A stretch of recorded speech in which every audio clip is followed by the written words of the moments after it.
নমস্কার, আপনারা দেখছেন বঙ্গবার্তা, সবার কাছে সবার কথা।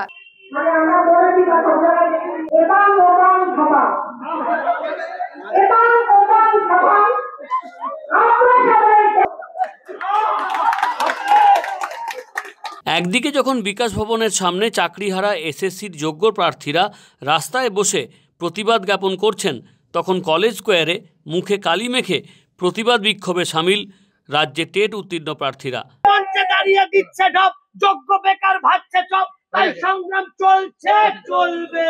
তাদের অভিযোগ 50,000 শূন্য পদে নিয়োগের নোটিশ অবিলম্বে দিক সরকার।